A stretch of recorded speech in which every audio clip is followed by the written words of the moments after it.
Wheel bearings on an 8th gen Honda Civic. This one is a 2008. I believe they were 06 to 09 for this generation. So here's a good tip for you guys doing these wheel bearings yourself. Buy the kit. The kit comes with the hub and the bearing and a new snap ring and a new axle nut. So all of these parts were like 35 bucks. You can get just the bearing for 20, but the extra hub is going to save you a lot of time in pressing out or cutting off the old bearing race from the hub after you get done. And I'll show you what I mean here. I did one side, and I'll walk through the second side with you guys here. So this is your hub. That's your bearing.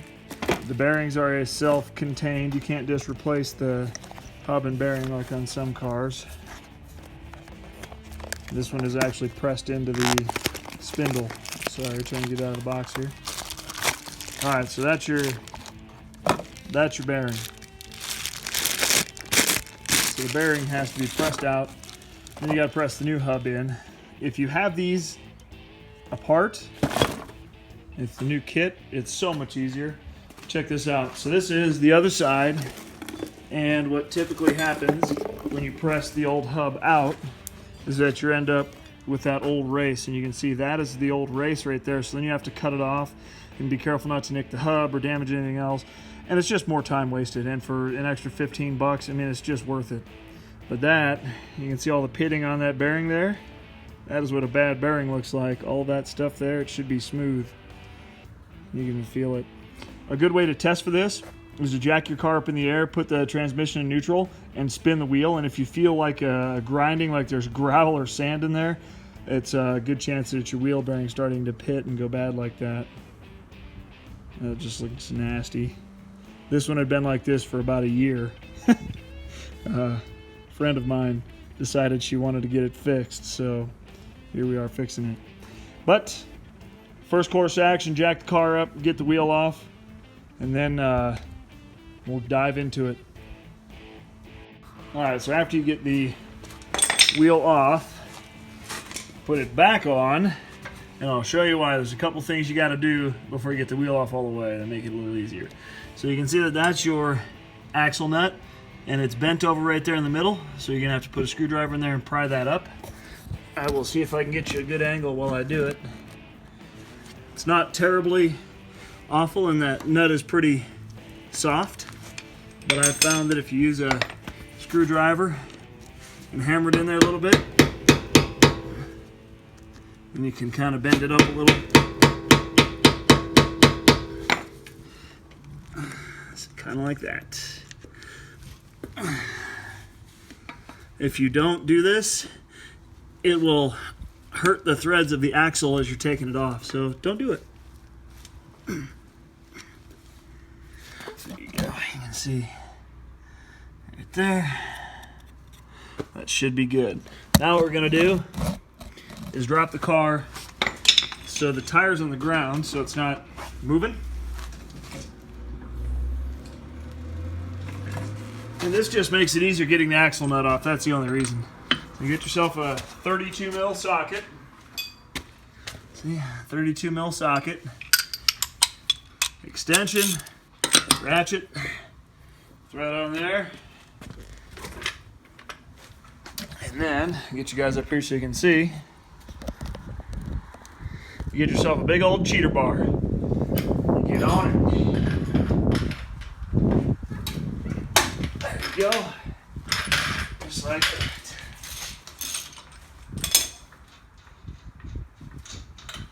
Axle nuts off. Throw that away because you're going to have a new one in your kit.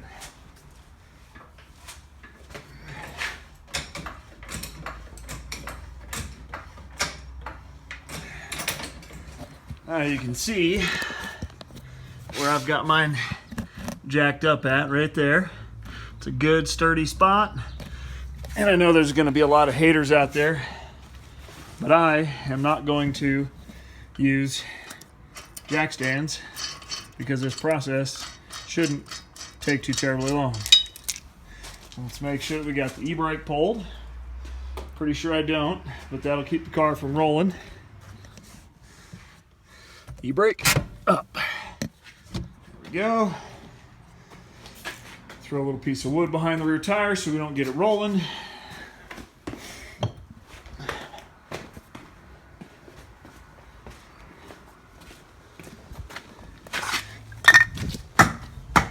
There we go. Boom. Now we'll get this wheel off here. There we go.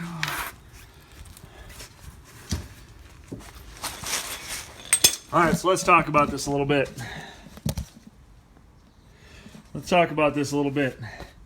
There's a lot that you have to do here to get at the wheel bearing. So the wheel bearing is in here behind the rotor and behind the hub, which is actually where these studs are on. So we're gonna go through this, and I'll do a time lapse for you guys, but you're gonna have to take off these two top nuts that holds the top of the spindle on. And rather than removing the ball joint, I see a lot of people do that. Your ball joint is that guy right there. But if you look on the underside, there are 3 bolts, those guys right there. So you got that one, that nut there, and that one there. If you take those 3 off, it releases the ball joint from the A-arm, so you don't have to use a pickle fork. And I will also show you guys a trick on getting this off without using a pickle fork and ruining your boot also. So that has to come off. Basically anything that attaches to the spindle. You'll have to take your caliper off along with the caliper bracket and then hang that out of the way. You can choose to do it in 2 pieces like I do. I like to take the caliper off, hang it, and then take the bracket off and move it out of the way. Just my preference. And then there is a ABS line right there that has to come off, and that is a booger. It's usually rusted in there. All right, so let's get started with the time lapse. I will add some notes to the video as we do it. Here we go.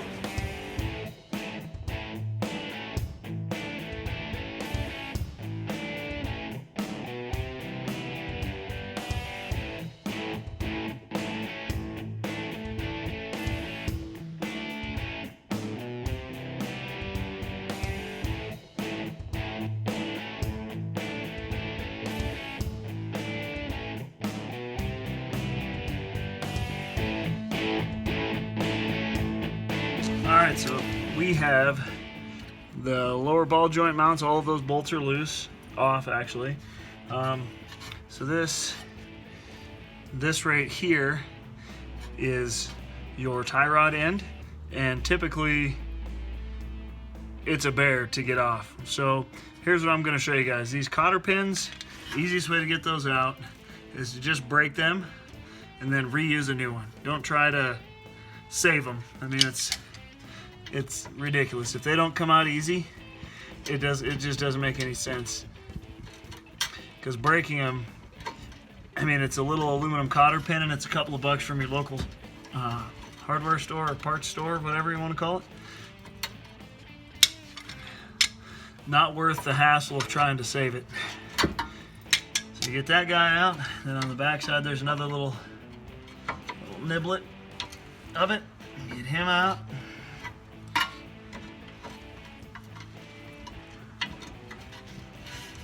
There you go. You got that out. And then when you're removing this, it's a lot easier to hit it with an impact. If you don't have one, my apologies. I love them. So we're gonna hit it with an impact.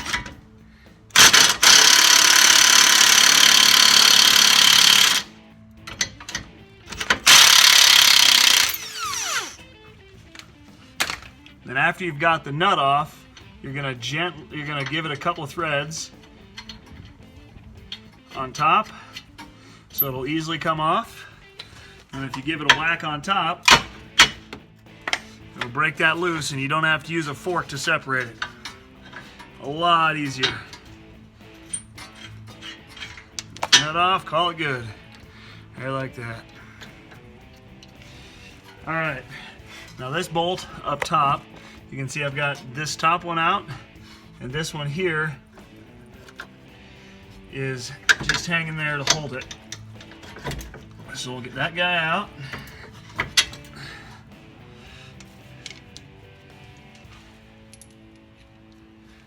And the only thing that you've got to do is give the axle nut a little tap on the front to free it out. See, the axle slides out. That'll drop down, and you can lift the spindle right out of there. Boom. The only thing that might be kind of a booger, and I've had to fight this on a couple of them, is trying to get the brake caliper, or the rotor off, sorry. So if you can't get the brake rotor off, let's actually do that now just to show you guys what it looks like. But if you can't get the rotor off, sometimes you've got to position it up in here.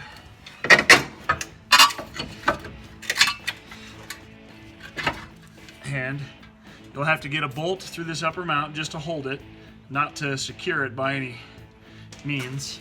You're just trying to get it to stay. So if you go right through there, just to get it to stay. And then a nut on the bottom here just to get that so it doesn't pop out of there. What I recommend doing is giving this a whack on the back side of the rotor with a rubber mallet. And I think I left mine laying somewhere. Where did I leave that guy? Just used it. All right, found my mallet. So a lot of times you just have to give it a few hard hits with a dead blow hammer, either on the face of it or on the back of it, to try to break it loose. There you go. Sometimes they pop loose pretty easily, sometimes they don't. That one did.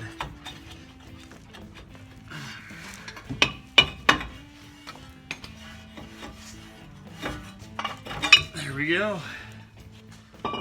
All right, now that we have that caliper off, or the rotor off, sorry, you can see here, this is your hub and it's pressed on this way. The bearing is behind it. So to get the center bearing out, there's a snap ring in, so you have to press the hub out first, and then the bearing out after you get the snap ring out, and it's kind of a pain. And this one, so these bearings are not like the other side was. The passenger side was awful, and I figured since I'm going to be here, do them both at the same time.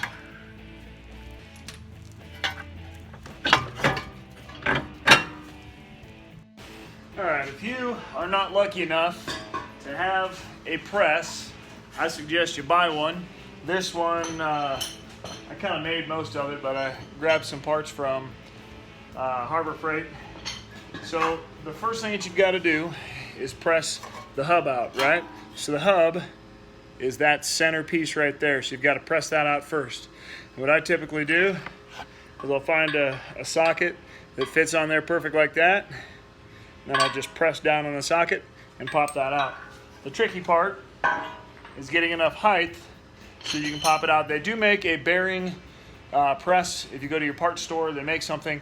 I've already got this one. I didn't want to rent anything, so I just use this guy. So I've got a couple of clamps and bearing separators that I use to hold parts when I'm putting them in my vise, or my press rather, and they usually work pretty good. So I'm going to use those, and then you'll see how I press it and get the hub out. And then you can check the bearings after you do that and see if or how bad they were. Like I said, the other side that I did was really bad. So the passenger side, and I showed the race at the beginning, was really pitted and chewed up. This one's not making noise, but I'm going to do it while we're in here anyway, to prevent having to get back in here and do it. The car's got 180,000 miles on it, so no sense waiting to do them.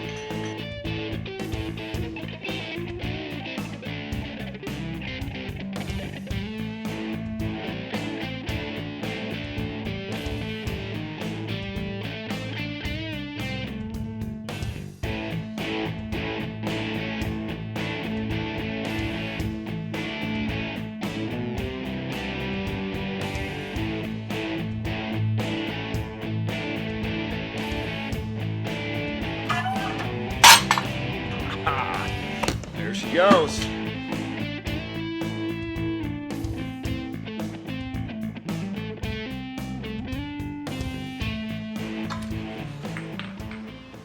So you can see looking at this side now, so the hub popped out. You still got your bearings in there, right? Fine and dandy. And then there's this clip, circlip here that you've got to get out. So let's look at this bearing.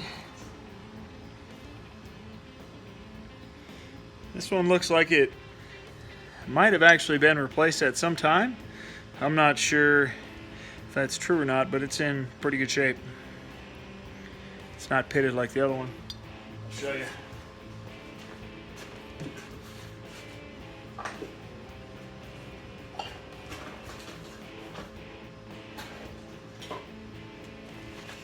Alright, so this one, you can see the race on there. It's shiny. It doesn't look terrible, right? And then if you see the race on that one, see how pitted that is and nasty it looks? That right in there. So this one is still alright. We're going to put a new one in, so we got it done on both sides. We don't have to worry about it.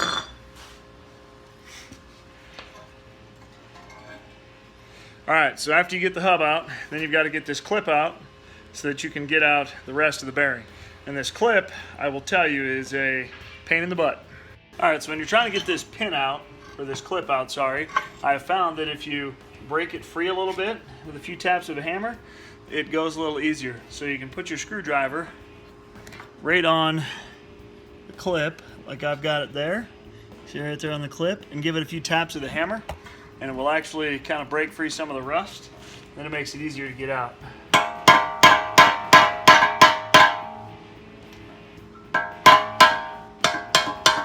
There we go, that one broke free. We'll do it on the other side.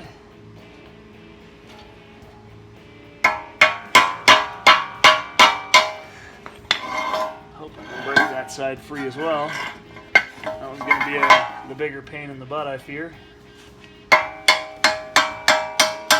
There we go. Alright. Now, a set of snap ring pliers is the best, but the ones that I have are pretty awful. So I don't think they'll do anything.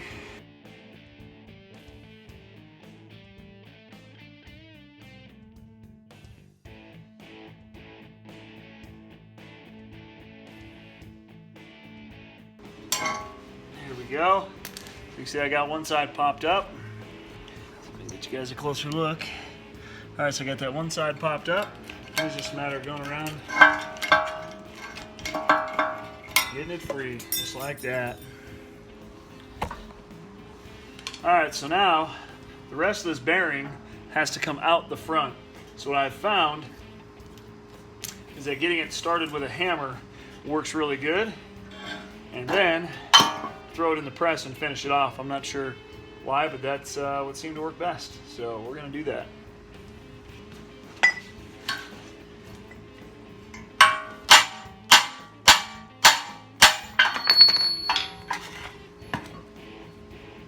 Alright, so it started going a little bit. There we go. We got it started. You can kind of see there it's got a little gap.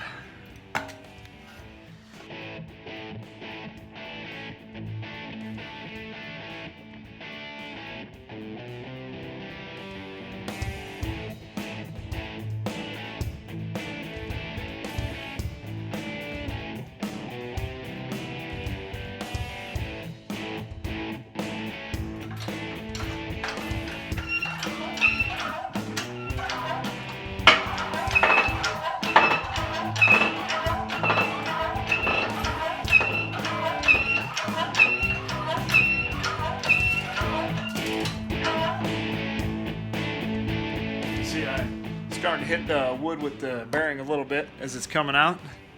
So what we're going to do is adjust that wood so it's not in the way.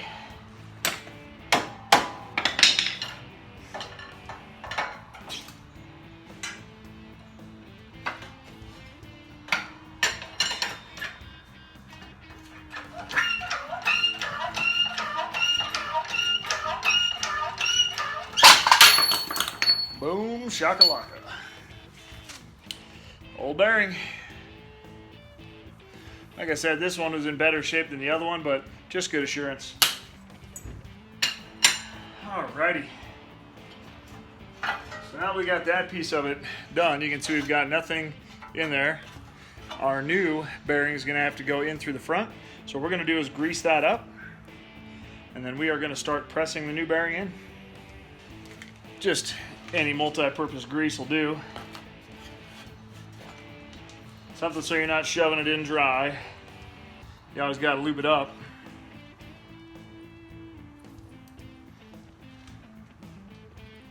There we go. Plenty of lube. Now you can fit just about anything in there, especially a bearing.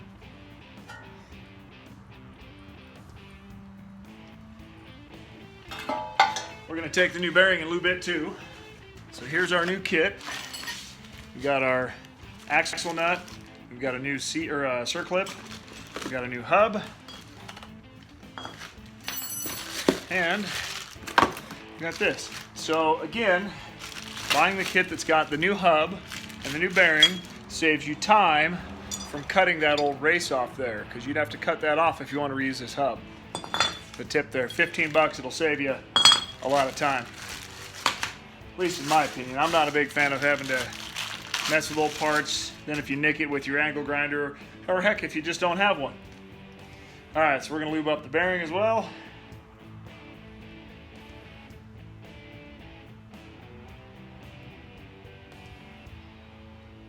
There we go. And give her a start rate like that. And then what I have also found is that when you're pressing the new bearing in to give this a good place to sit on, if you use the old, just set it on the back side there, and you have a nice solid place. Set that down.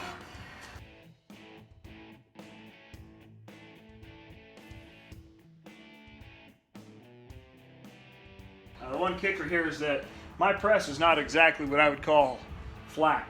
So you have to, I've had to get these started by hand a little bit and then persuade it in there. Otherwise, if you get the bearing in there cockeyed, you'll break it. You don't want to do that.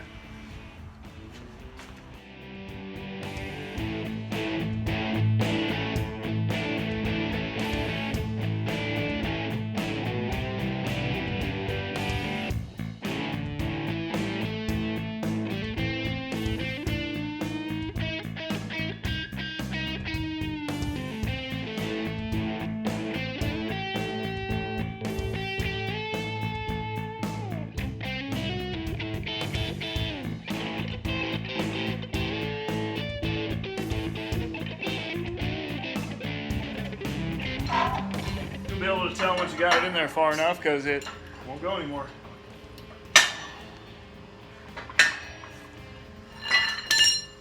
And you want to check that your new circlip will fit in there.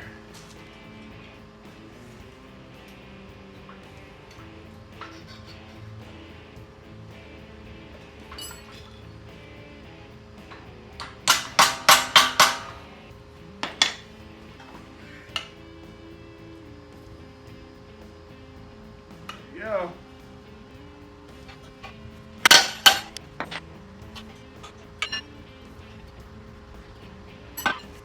Looks like we might have to go a little bit farther. And just a hair.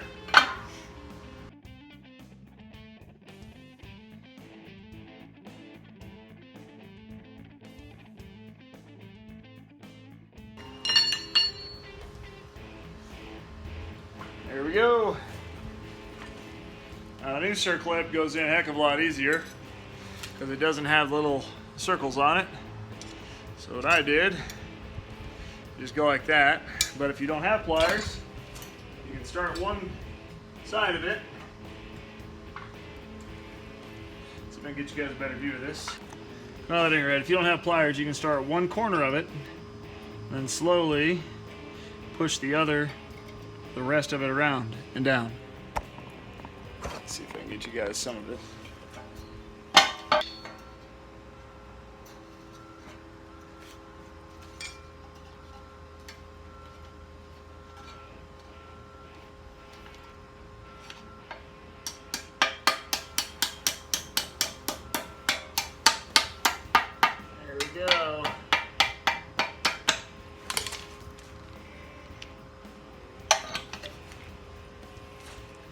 Alright, so now the challenge is getting the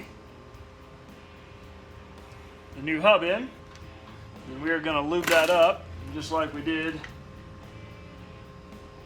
with the bearing so that it slides in a lot easier.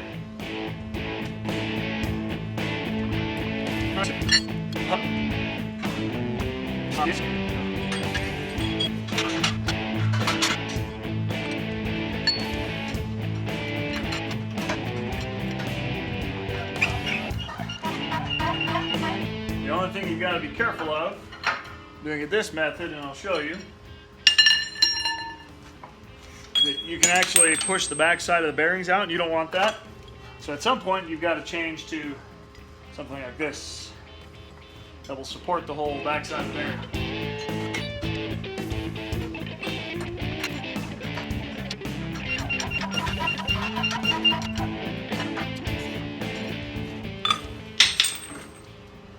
There you go. We got the new one pressed in. Get the grease out. And I'll put the grease in here for the splines of the axle. That way it doesn't get rusted in place when we put it back in. There we go. There's that one done. Hub and bearing. Alright, now the install here. We got everything, right? We got our new hub and bearing assembly on. Right? Feels nice. Now our assembly is reverse, and I'll kind of show you guys through this as we're doing it.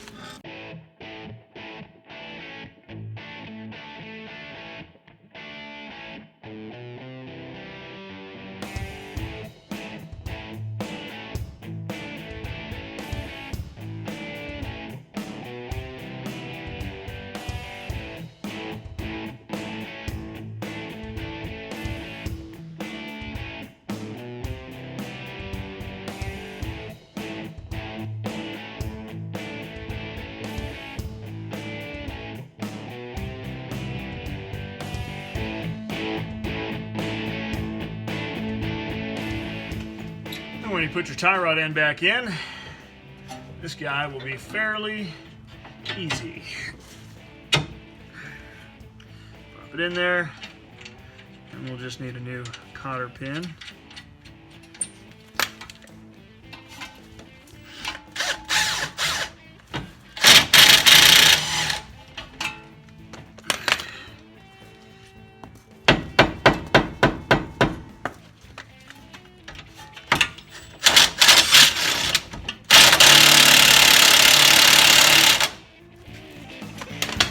Go.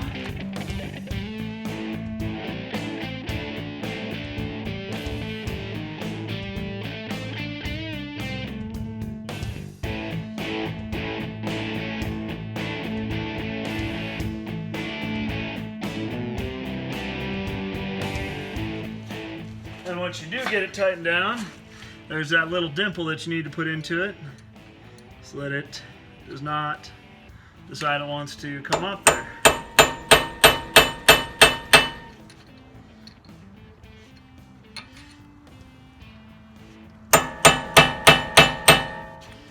So I usually just use a center punch and punch it down, just like that.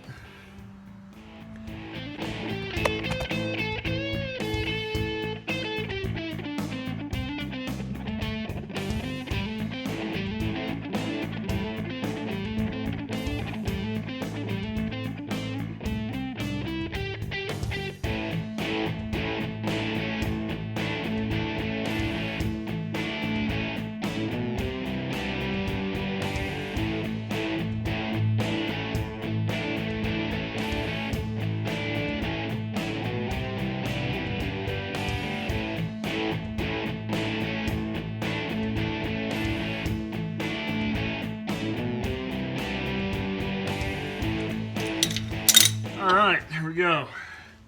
Got all that bolted back on. So we got the ball joint tightened up, we got the axle nut, we got the top mount, we got the caliper bracket. Thing we need is a cotter pin. Slam that guy into its hole, bend it over, Call it good.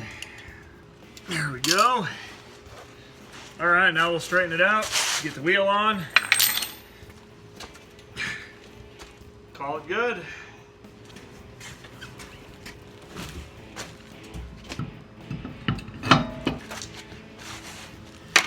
All right, next, Done City. I think you guys get the idea from here.